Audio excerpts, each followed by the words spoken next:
Modern trade के अंतर्गत भारत में विदेशी कंपनियों ने अपने उत्पादों की बिक्री के लिए मेगा स्टोर्स खोलकर भारतीय व्यापारियों के लिए एक नई चुनौती खड़ी कर दी थी। आज पतंजलि एकमात्र स्वदेशी संस्था है जो इन विदेशी कंपनियों को टक्कर दे रही है। पतंजलि ने पूरे देश में उन मेट्रो सिटीज में जहां पर लोगों की परचेस पावर अधिक है, उन शहरों में मेगा स्टोर्स खोलने की योजना बनाई है। इस योजना के अंतर्गत प्रथम चरण में 50 मेगा स्टोर्स खोले जा रहे हैं। इस कड़ी में अभी तक 2 मेगा स्टोर्स लखनऊ और नागपुर में खुल चुके हैं, जहां पतंजलि के उत्पादों को खरीदने के लिए अपार जनसमूह उमड़ रहा है।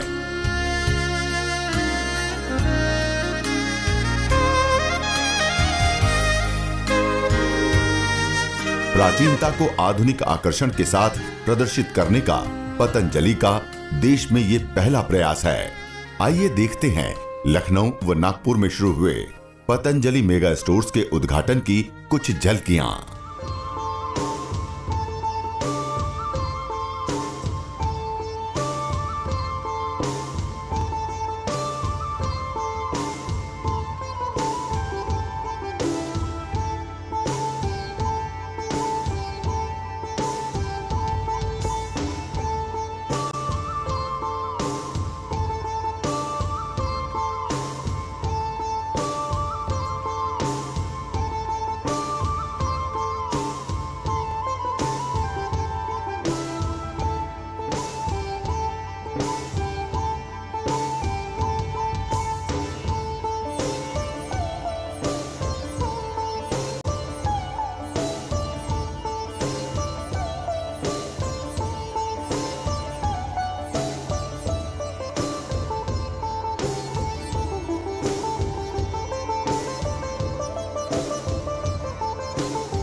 स्वस्ति न इंद्रो वृद्धश्रवाः स्वस्ति नः पूषा विश्ववेदाः स्वस्ति न साक्षारिष्टनेमिः स्वस्ति नो बृहस्पतिर्दधातु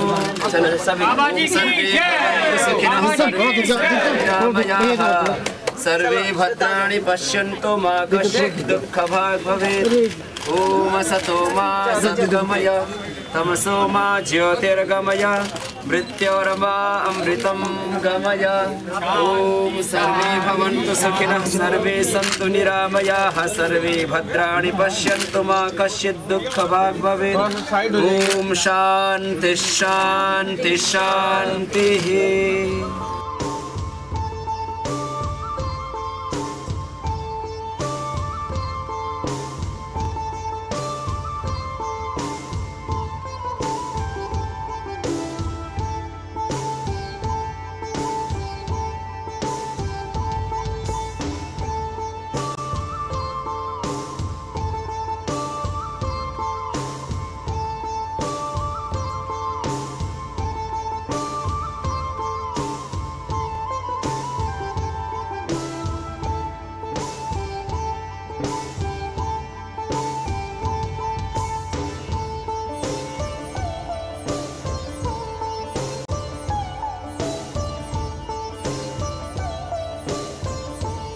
करीब 800 प्रोडक्ट आपको यहाँ से उपलब्ध होंगे।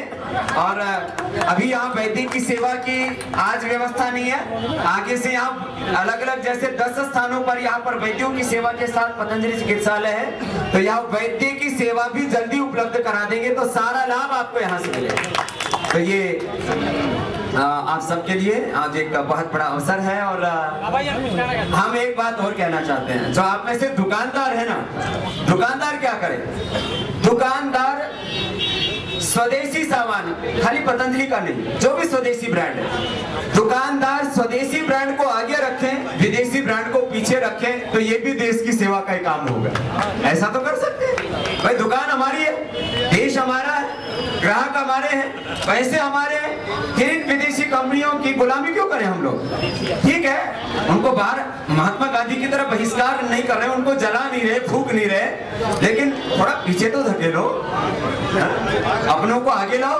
आज पतंजलि के स्वदेशी से स्वावलंबी आत्मनिर्भर भारत बनाने के इस अभियान में देश को आर्थिक गुलामी से मुक्ति दिलाने के इस अनुष्ठान में नया अध्याय जुड़ रहा है वो ये कि पतंजलि मेगा स्टोर का आज यहाँ शुभारंभ हो रहा है और पूरे देश भर में प्रथम चरण में हमने 50 मेगा स्टोर खोलने की एक कार्य योजना तैयार की है और उसमें आज लखनऊ के इस गौरवशाली शहर में हमारी बहुत ही प्यारी बेटी श्वेता और बहन देनों के स्वामित्व में ये पतंजलि मेगा स्टोर यहाँ पर शुरू किया गया है और इसका मकसद है मॉडर्न ट्रेड की दुनिया में स्वदेशी को गौरव दिलाना और पतंजलि के करीब 500 प्रोडक्ट्स हैं, दिव्य फार्मेसी के करीब 250 प्रोडक्ट हैं और पतंजलि ग्रामोद्योग के पशुओं की औषधियों से और उनके फीड सप्लीमेंट से जुड़े हुए उनके आहार से जुड़े हुए यूरिया रहित आहार पहली बार पतंजलि ग्रामोद्योग की ओर से लॉन्च किया गया। उसके करीब 50 प्रोडक्ट हैं। इस तरह से करीब 800 product in Patanjali mega stores में उपलब्ध होंगे और मकसद होगा पहले हमारे करीब 5000 बड़े स्टोर थे जिसमें पतंजलि चिकित्सालय और आरोग्य केंद्र सम्मिलित और करीब 10,000 हमारे छोटे स्टोर थे पतंजलि के। अब उसमें जो मेगा सिटी है इस देश के जो क्लास 1 सिटी है उसमें पतंजलि मेगा स्टोर्स की श्रृंखला चलेगी और अभी पूरे देश में पतंजलि को जिस तरह से स्वीकार्यता मिल रही है वह अपने आप में अभूतपूर्व है। विदेशी कंपनियों की समस्या ये होती है सामान बना तो लेते हैं बेचे कैसे। आज हमारे सामने सबसे बड़ी चुनौती ये है कि जो मार्केट में डिमांड है, लोगों में जो पतंजलि के प्रति एक आकर्षण है, एक विश्वास है, एक भरोसा है, एक ट्रस्ट है और उस ट्रस्टफुल डिमांड को हम कैसे पूर्ति करें ये हमारे लिए सबसे बड़ी चुनौती होगी और इसके लिए हमने कहा कि आने वाले समय में 2016 में हम 5 बड़ी यूनिट्स और करीब 10 छोटी यूनिट कुल मिला करके 10 से 15 यूनिट्स और बनाएंगे जिससे कि जो स्वदेशी का विकेंद्रित विकास का दर्शन है उसको हम आगे बढ़ा सके और साथ में ही पतंजलि के जिन प्रोडक्ट्स की आज भी उपलब्धता में काफी दिक्कत है उसको हम फुलफिल कर सके। जैसे इस समय पतंजलि आटा नूडल की करीब 300 से 500 टन प्रतिदिन की डिमांड, जबकि हम लगभग 100 टन की डिमांड ही अभी फुलफिल कर पा रहे हैं। हमें भरोसा है कि 2016 के अंत तक हम 300 से 500 टन तक इस डिमांड को फुलफिल कर पाए और इसी तरह से पतंजलि गाय के देसी घी की आज करीब 200 टन से ज्यादा की डिमांड है। 150 टन तक अभी हम उपलब्ध करा पा रहे हैं।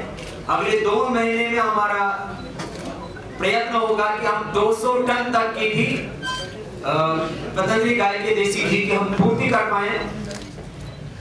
दिसंबर महीने के अंत तक पतंजलि गाय का दूध का पाउडर भी जो WNP मिल्क पाउडर होता है और वो भी काओ बेस्ड मिल्क पाउडर, तो वो भी हम उपलब्ध कराएंगे। पावर बीटा भी आएगा और मध्य प्रदेश, राजस्थान, महाराष्ट्र और दक्षिण भारत में आंध्र प्रदेश से लेकर के और इधर उत्तर प्रदेश, हरियाणा, NCR क्षेत्र में दिल्ली सहित तो कुछ और दूसरे स्थान, असम और उड़ीसा की तरफ भी हमें हमारी योजना है कि हम कुछ नई यूनिट्स लगाएं क्योंकि आने वाले 3 से 5 वर्षों में फूड और एफएमसीजी में पतंजलि देश का सबसे बड़ा ब्रांड होगा और 2015-16 में शायद एक यूनिलीवर को छोड़ करके बाकी विदेशी कंपनियों से आगे निकल चुका होगा पतंजलि, और यह स्वदेशी के अभियान का सबसे बड़ा गौरव होगा इतिहास का, क्योंकि पिछले 200 सालों में स्वदेशी के आंदोलन तो चले, लेकिन जमीन पर विदेशी कंपनियों को वो स्वदेशी आंदोलन विदेशी कंपनियों को पछाड़ न सके, अभी तो खुद पिछड़ गए। महात्मा गांधी ने खादी को आधार बना करके जो स्वदेशी का आंदोलन शुरू किया था, विदेशी वस्तुओं का बहिष्कार ही विदेशी वस्तुओं की होली तक जलाई थी। महात्मा गांधी की उस खादी की भी लगभग मृत्यु हो चुकी है। राजनीतिक चक्रव्यूह के बीच में वो लगभग मृत प्राय हो चुका है। सब्सिडी की सीढ़ियों पर वो खादी अभी अंतिम सांस ले रही है, लेकिन आगे हमारा यह भी प्रयत्न होगा कि स्वदेशी मात्र 1-2 क्षेत्रों में ही सीमित ना रहे। नेचुरल फूड, नेचुरल कॉस्मेटिक और नेचुरल मेडिसिन से स्टार्ट करके जिंदगी की हर जरूरत हम स्वदेशी वस्तुओं से पूरा कर पाए, ऐसा हमारा संकल्प होगा। तो ये आज का मैंने कुछ प्रस्ताव आपके बीच में रखा। आपके कोई प्रश्न हो तो आप पूछ सकते। अभी तहसील स्तर पर हमने उसके लिए डिस्ट्रीब्यूशन सेंटर्स बनाए हैं। उत्तर भारत और पूर्वोत्तर भारत और करीब करीब गुजरात और महाराष्ट्र को हमने उसमें अभी सम्मिलित किया है।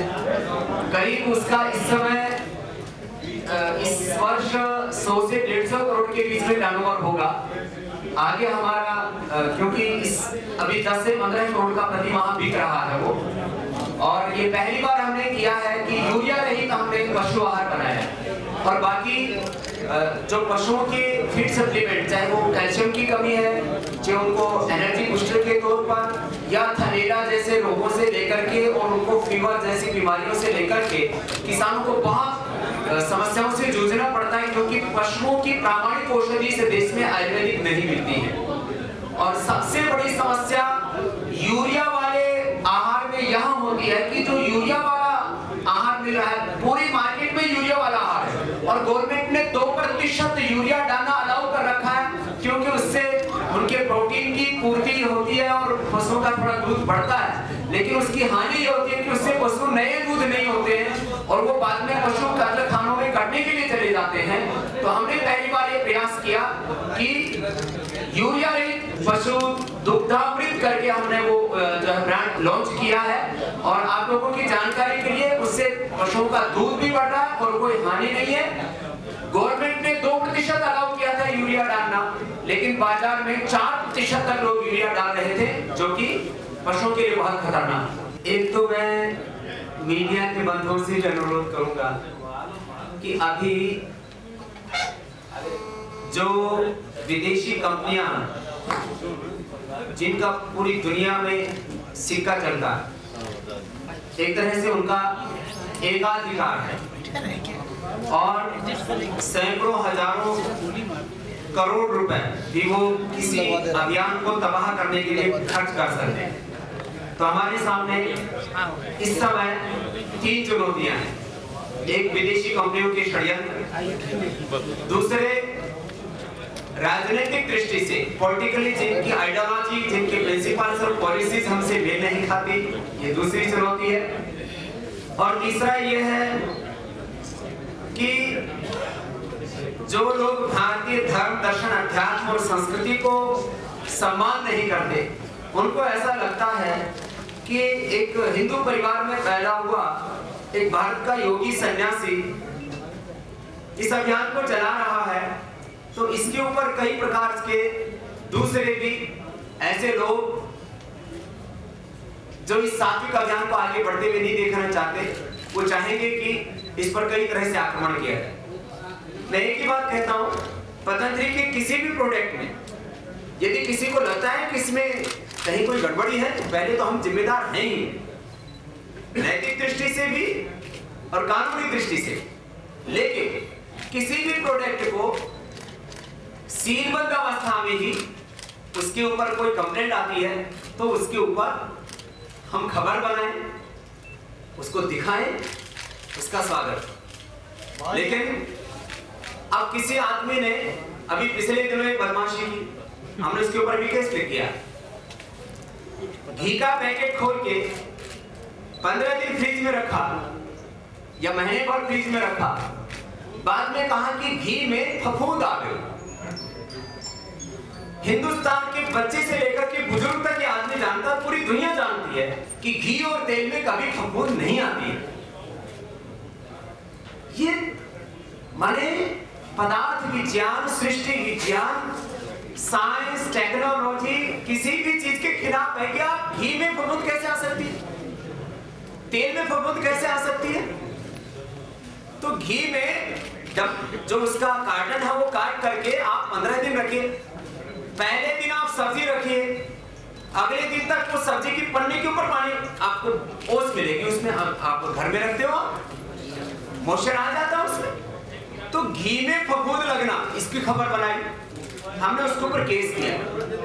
ये और ऐसे ही आगे भी मामले आने की संभावना है कि कोई आदमी जो है कोई भी प्रोडक्ट का पैकेट खोलते और उसके अंदर कुछ भी डाल दे, कि कीड़ा डाल दे, मकोड़ा डाल दे, घोड़ा डाल दे, गधा डाल दे। अब तो बोले बाबा जी ने डाला, अरे बाबा तुम पैकेट को खोल के उसमें कुछ भी डाल दो।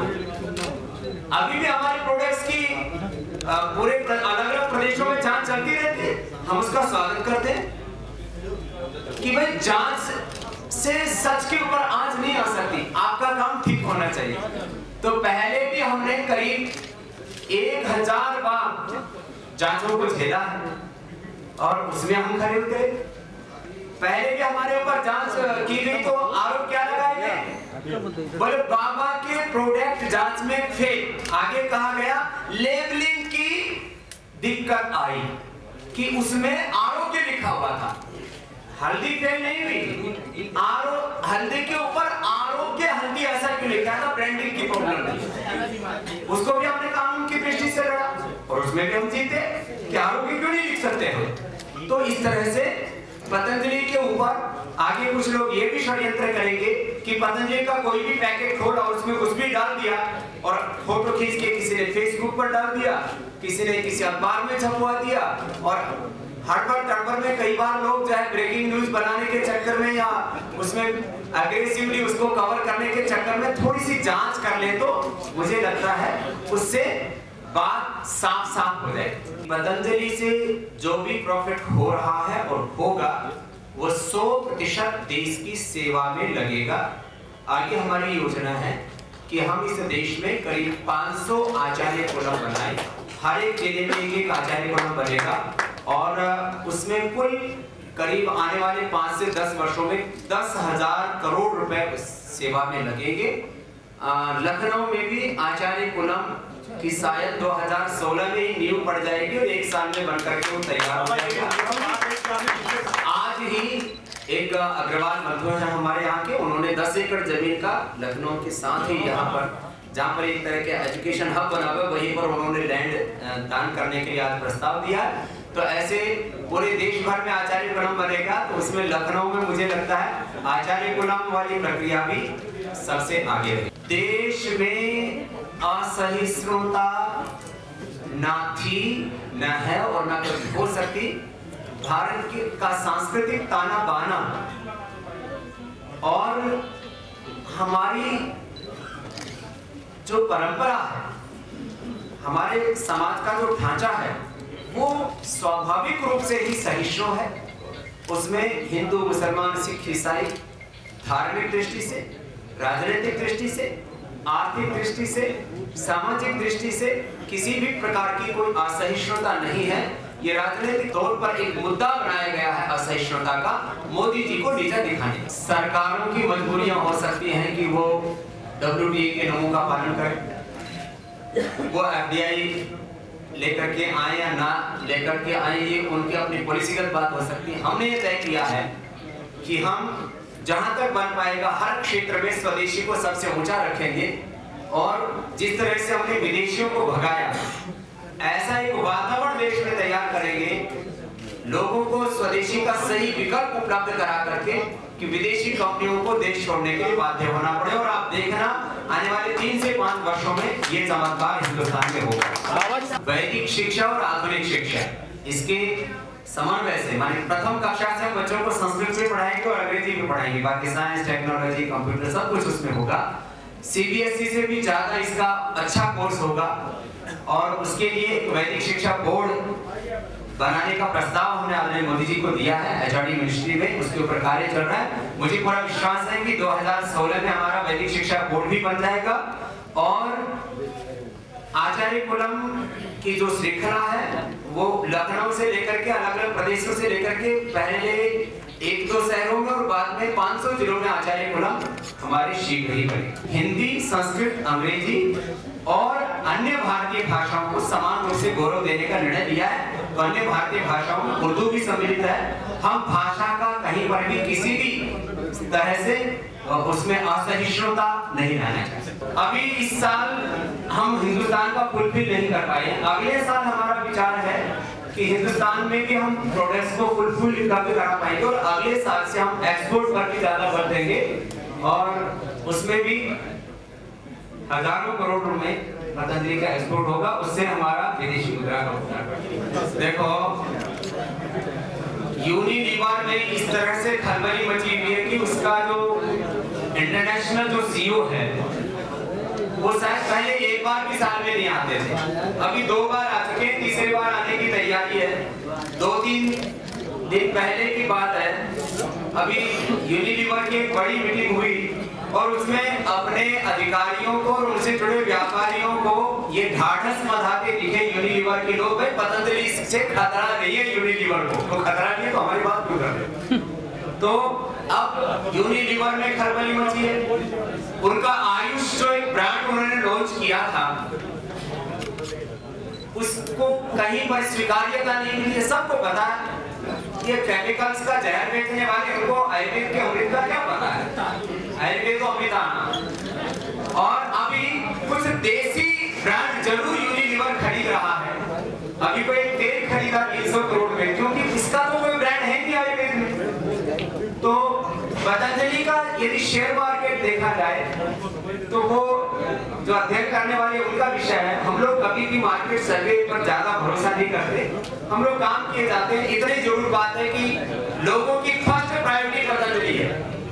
जब तक लोगों को दिव्य फार्मेसी जो हमारे ट्रस्ट द्वारा संचालित आयुर्वेदिक बनाने का हमारा केंद्र है, जब तक लोगों को दिव्य फार्मेसी और पतंजलि का कोई प्रोडक्ट मिलता है तब तक कोई भी देसी या विदेशी ब्रांड लोग खरीदते नहीं है। एक भरोसा पतंजलि का और दिव्य फार्मेसी का पैदा हुआ है, ये बहुत बड़ी हमारी ताकत।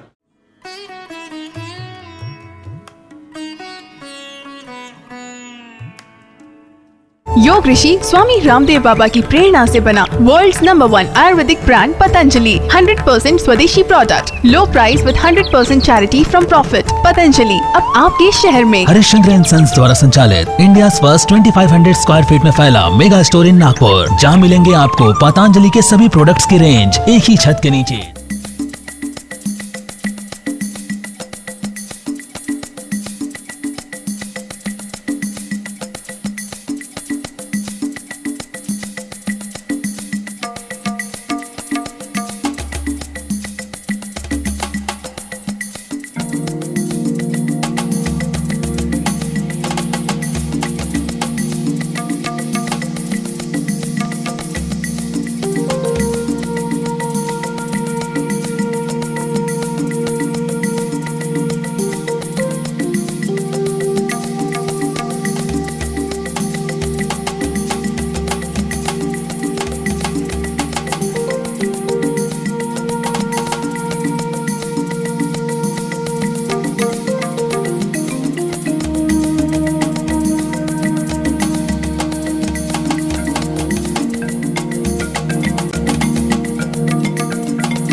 સૌને મારું ખૂબ ખૂબ પ્રણામ અને અભિનંદન.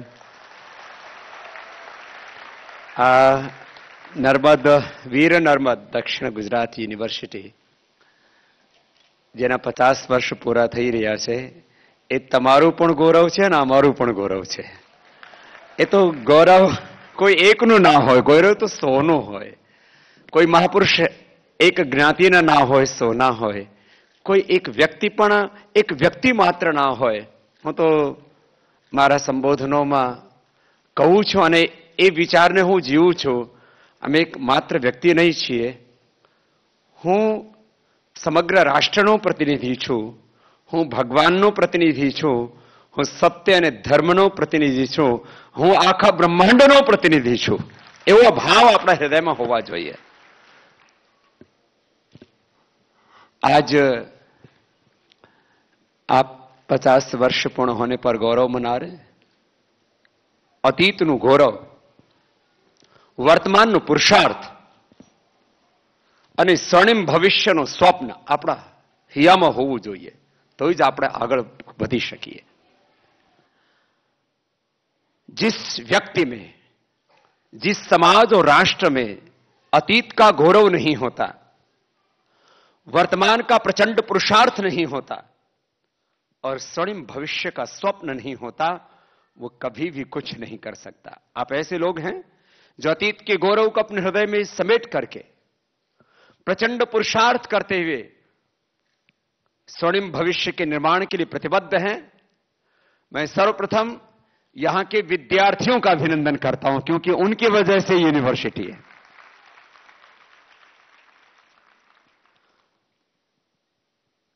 गुरु शिष्य परंपरा बाद में उसको एक ऑर्गेनाइज स्वरूप दे दिया गया अंग्रेजों के वक्त, जिसमें विद्यालय, महाविद्यालय और विश्वविद्यालयों की सरकार द्वारा मान्यता होने लगी.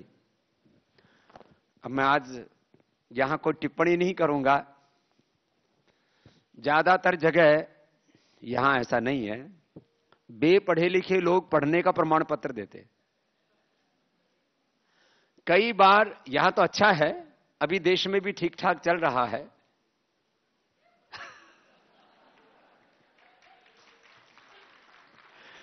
नहीं तो बड़ा मुश्किल हो जाता है. मुझे याद है अभी करीब 25-30 साल पहले जिस प्रांत में मेरा जन्म हुआ, वहां का शिक्षा मंत्री अभण था. એને એ કોણ ભણેલો છે એનું પ્રમાણપત્ર આપે. એટલે प्राचीन काल में ऐसा होता था कि शिक्षा का प्रमाण पत्र कोई राजनेता नहीं देता था. शिक्षा में कौन कितना निष्णात है इसका प्रमाण पत्र गुरु देता था. गुरु शिष्य परंपरा बहुत प्राचीन थी. मैं उस गुरु शिष्य परंपरा से पढ़ा हूं. मुझे मैकाले शिक्षा पद्धति से वितृष्णा हो गई थी. मुझे लगा मुझे अपनी प्राचीन परंपरा से पढ़ना चाहिए. इसलिए मैं कक्षा में हमेशा प्रथम होता था.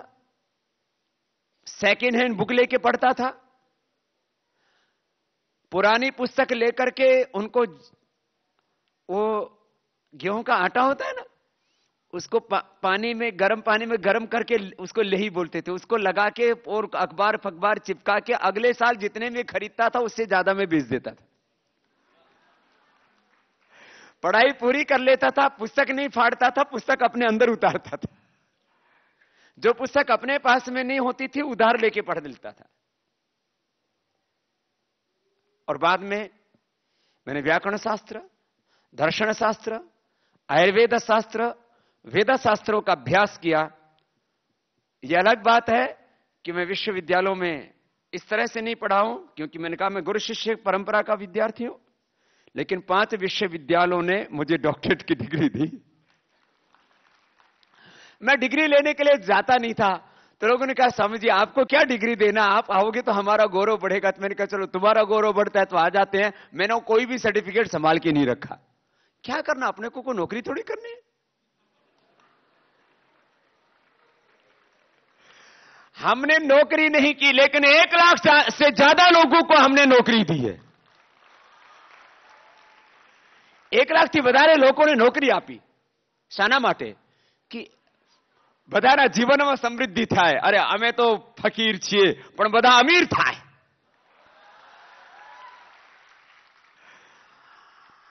જો એક ફકીર છે ને, એ વજીરને પણ આશીર્વાદ આપી શકે, અમીરને પણ આશીર્વાદ આપી શકે.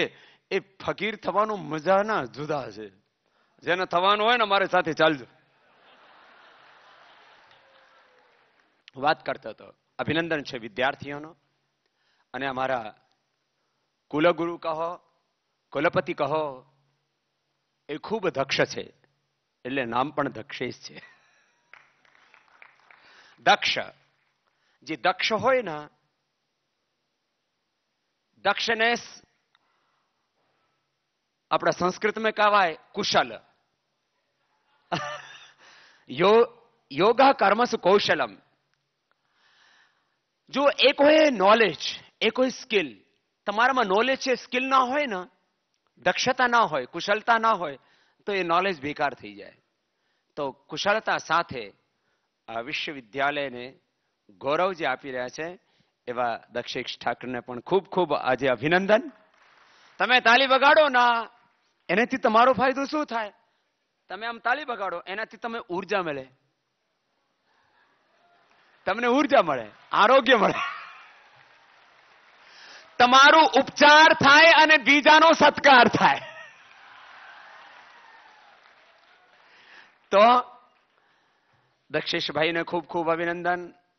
અમારા અરવિંદભાઈને, જયદીપભાઈને, ભાઈ અમારા શિષપાલજી, બેન હેતલ, અને આપ બધા સિન્ડિકેટના મેમ્બરો, બધા ડીન્સ, પ્રશાસનિક પૂરો સ્ટાફ, અને આખા જે કર્મયોગી ભાઈ બહેનો. હું કોઈક દિવસે કર્મચારી શબ્દને છે ને આજે થોડું આમ લોકો ઓછું ગૌરવ આપતા હોય. હું કોઈક દિવસે કર્મચારી શબ્દ જ નહીં બોલું. હું બધાને બહુ કહું કર્મયોગી. આ યોગ, કર્મયોગ. અને આજે રવિવાર છતાંય આપ એટલી બધી સંખ્યામાં આવ્યા છો. આપ સૌને ખૂબ ખૂબ અભિનંદન. અને પરીક્ષા પણ ચાલે છે, અને કાઠિયાવાડીમાં કહું તો પરીક્ષા પણ હાલે છે. તો આપ આટલી મોટી સંખ્યામાં આવ્યા અને મારા જેવા ઠેઠ દેશી આદમીને સાંભળો છો. નહીતર આજકાલ છે ને વિદેશી વસ્તુઓનું ઘણું બધું ક્રેઝ. આદમી દેશી, ઘરમાં કૂતરા પણ વિદેશી પાળે.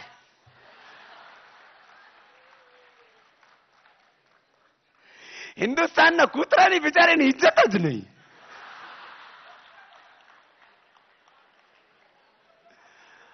ગધેડા વિદેશી આવી ગયા, ઘોડા વિદેશી આવી ગયા, ઘણા ઘરોમાં તો બહુ પણ વિદેશી આવી ગઈ. દેશી વસ્તુની બહુ મહિમા છે. આપણે સાંભળીએ દેશી ગાય સારી હોય, દેશી ઘી સારું હોય, દેશી વસ્તુઓ સારી હોય, દેશની ભાષા સારી હોય. પણ આજે શું થઈ ગયું? બાળ દેશી, Pantene, Clinic Plus, Dove, Head and Shoulder, બધા વિદેશી શેમ્પો. દાંત દેશી, કોલગેટ, પેપ્સોડન્ટ, ક્લોઝઅપ વિદેશી, ચામડી દેશી, અને ફેર એન્ડ લવલી વિદેશી. અને આખો દેશ ગાંડું થઈ રહ્યું છે. આખા દેશમાં ફેર એન્ડ લવલીના પોસ્ટર લાગી રહ્યા છે. એક પણ માણસ ગોરો નહીં થયો, એક છોકરી ગોરી નહીં થઈ. પછી છે ને 4-5 કરોડ 5-10 કરોડ રૂપિયા આપે, કોઈ ગોરી છોકરીને લઈ આવે, પછી એમ કે ગોરી સી ચમડી કા અહેસાસ. આ સાંભળો, આ છોકરી ક્રીમ લગાવીને ગોરી નહીં થઈ, એના માએ પેદા ગોરી કરી. આ ફેરે લવલીથી કોઈ છોરી ગોરી નહીં થઈ. તો શાનાથી ગોરી થઈ? એ તો જન્મજાત ગોરી પેદા થઈ. ચમડી દેશી, क्रीम विदेशी, आदमी देसी, जूता चप्पल પણ વિદેશી, કપડા વિદેશી. સામે એડિડાસ લખેલું હોય ને, નાઇકી લખેલું હોય ને, તો એમ લાગે હું કશું પહેરીને ચાલુ છું. મારા ઉપર જો કોઈ એડિડાસ નહીં, અમે તો ભગવાનના દાસ છીએ.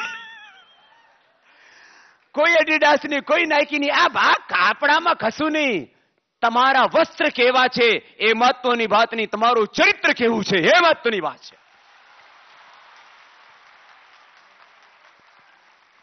એડિડાસના કપડા પહેરે વિદેશી કંપનીઓનો દાસ થઈ ગયા છો.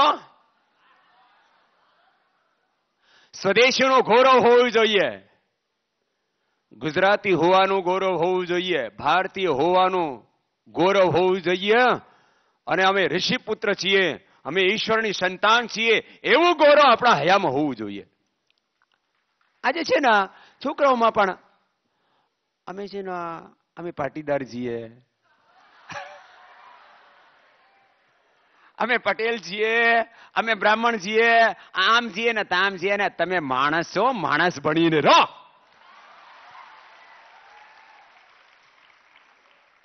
मैं पहले इंसान हूं, पहले मैं भारतीय हूं, उसके बाद में सब कुछ हूं. मैंने अपने संगठन में ना सरनेम लगाने की परंपरा खत्म कर रखी है. એનું કારણ હું કોઈ જ્ઞાતનો અપમાન નથી કરતો. અમારા અહીંયા 36 જાતિઓ છે, બધા જ મજહબોનો લોકો છે. હરદ્વારમાં હરની પૌડી ઉપર કોઈ મુસલમાન નહીં જાવી શકે, પણ પતંજલિ યોગપીઠમાં 3000 મુસલમાન સેવા કરે છે.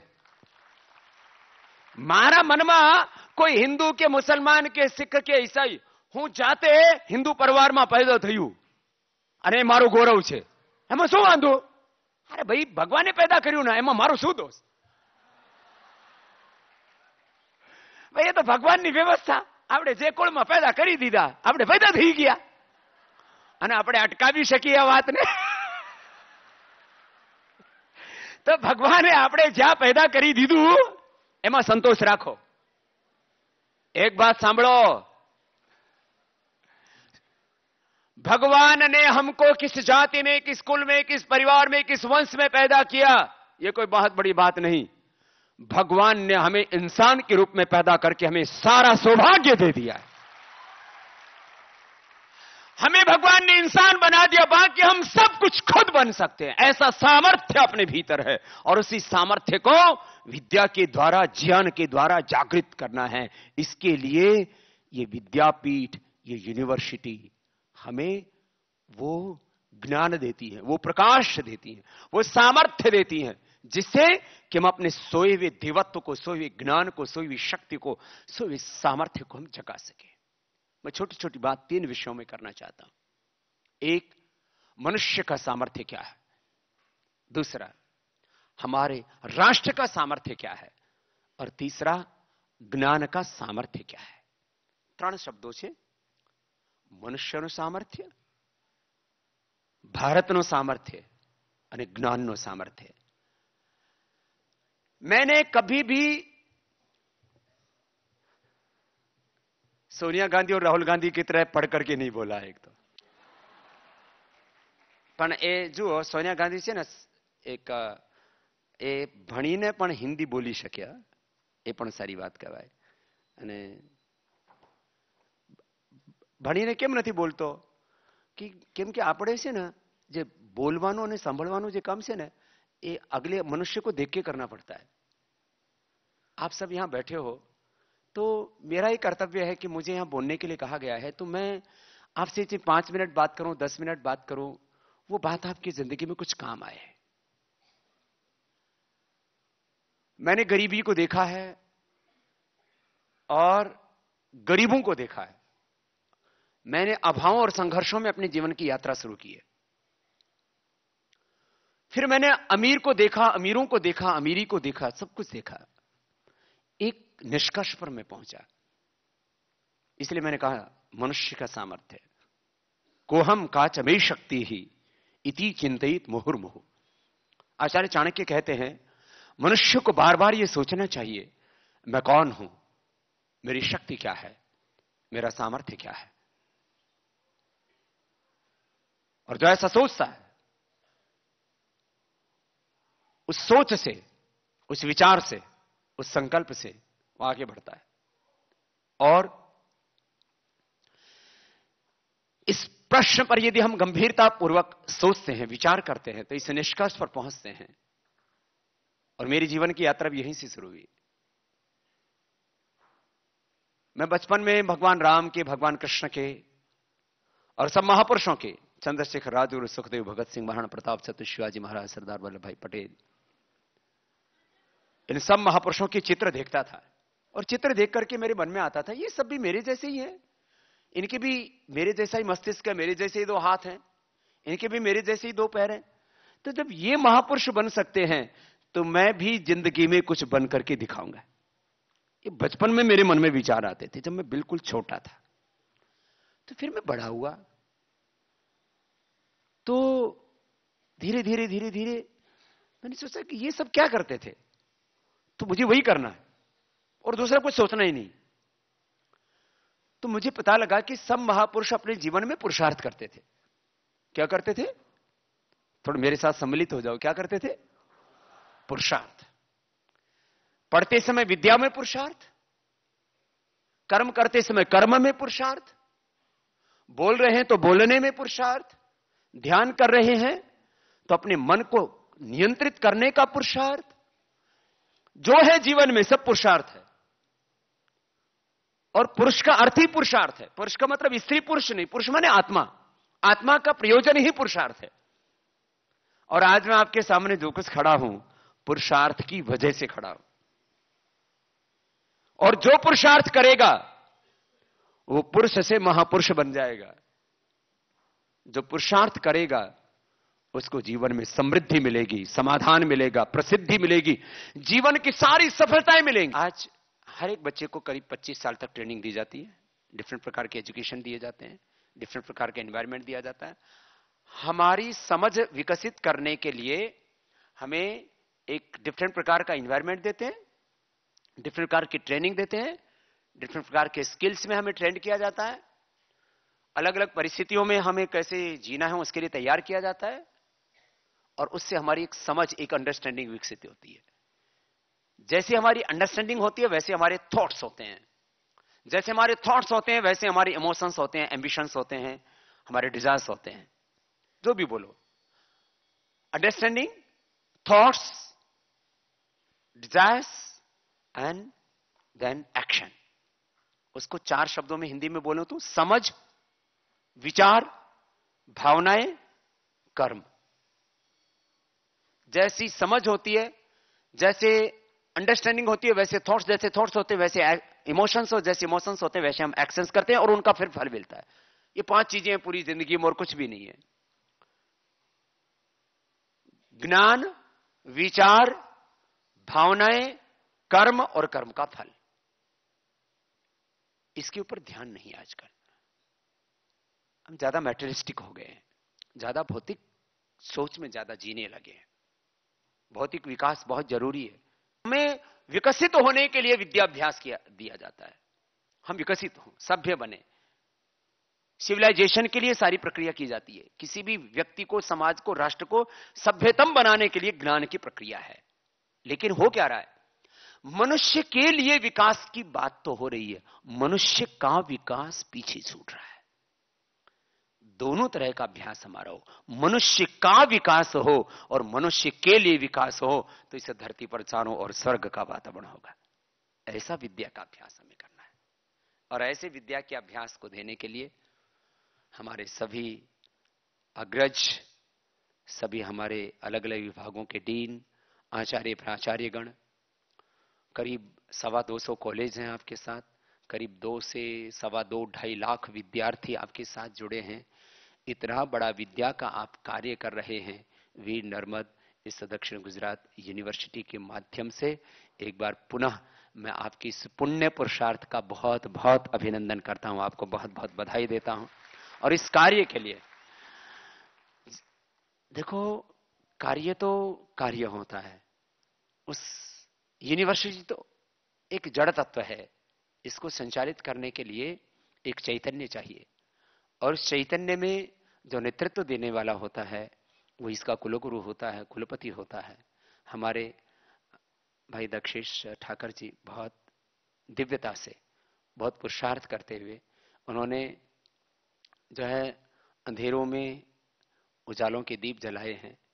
जहां मोदी जी ने स्वच्छता अभियान राष्ट्रव्यापी वो आज शुरू किया है, वो इस यूनिवर्सिटी में चारों तरफ स्वच्छता दिखे, दिव्यता दिखे, ये विद्या का मंदिर दिखे, इसके लिए बहुत बड़ा पुरुषार्थ हमारे दक्षेश भाई ने किया। उसके लिए भी इनको बहुत बहुत अभिनंदन है। और आगे बहुत सपने हैं इस विश्वविद्यालय को लेकर के, ये आगे बढ़े, सरकार की भागीदारी के साथ में समाज की भागीदारी बने। इसलिए पिछले अल्प से कालखंड में करीब 10 करोड़ रुपए का लोगों से डोनेशन लेना, ये एक विश्वसनीयता की बात होती है। उसके लिए भी इनका बहुत बहुत अभिनंदन है। एक प्रामाणिकता पैदा करनी पड़ती है, तब आपको लोग सहयोग करते हैं। तो कहते ठीक है, सरकार का काम है। मैंने देखा समाज में ना कोई सरकारी काम हो ना तो बोले इससे अपना कोई लेना देना नहीं, सरकार करेगी। लेकिन उसमें समाज की भागीदारी तय करना और सबको लेकर के आगे चलना। तो मुडासा जैसी एक छोटी सी जगह जहां मैंने भी योग का कार्यक्रम किया, वहां से आकर के और इस गुजरात के बहुत गौरवशाली यूनिवर्सिटी के कुलपति के रूप में इतना गौरव प्रदान कर रहे हैं और इसको आगे बढ़ा रहे। आप सब इसमें पूरी प्रतिबद्धता के साथ आगे बढ़ रहे हैं। देखो भाई, आपको इतने बढ़िया बढ़िया वातावरण मिला, इतना बढ़िया आपका ये हॉल है। मेरे से पूछते हैं, पूरे देश दुनिया का मीडिया मेरे पास आता है, बाबा जी आपका भणतर कहाँ हुआ, आपकी पढ़ाई कहाँ हुई, आप कौन सी यूनिवर्सिटी के पढ़े हुए हो। मैंने कहा भैया हम तो स्कूल में शीशम के पेड़ के नीचे और गुरुकुल में बड़ और पीपल के पेड़ के नीचे बैठ करके पढ़े हुए हैं। जब हम बड़ और पीपल के पेड़ के नीचे बैठ करके पढ़ करके और आज यहां तक पहुंचे हैं कि हमने देश के करोड़ों लोगों का प्यार पाया है, तो आप लोगों को जितनी सुविधा मिली है हमें तो उसकी 1% भी फैसिलिटी नहीं मिली। दो चीजें होती हैं, एक फैसिलिटी होती है, दूसरा उसमें अवसर होते हैं, अपॉर्चुनिटी। हाँ, बोले एक अवसर तो मिलने चाहिए हमको। ना कोई अच्छे ऐसे भव्य अट्टालिकाएं नहीं मिली थी, हमको कोई अवसर नहीं मिला था, और उनके बीच में भी हम यहां तक पहुंचे हैं। आपको तो इतने अच्छे अवसर मिल रहे हैं, इतने अच्छा शिक्षण मिल रहा है। मैं समझता हूं कि हम लोग जहां तक पहुंचे हैं उससे कई गुना आगे आप सब भाई बहन पहुंचेंगे, ऐसी मैं आपसे अपेक्षा करता हूं। आप सबको बहुत बहुत अभिनंदन, आप सबको बहुत बहुत प्रणाम।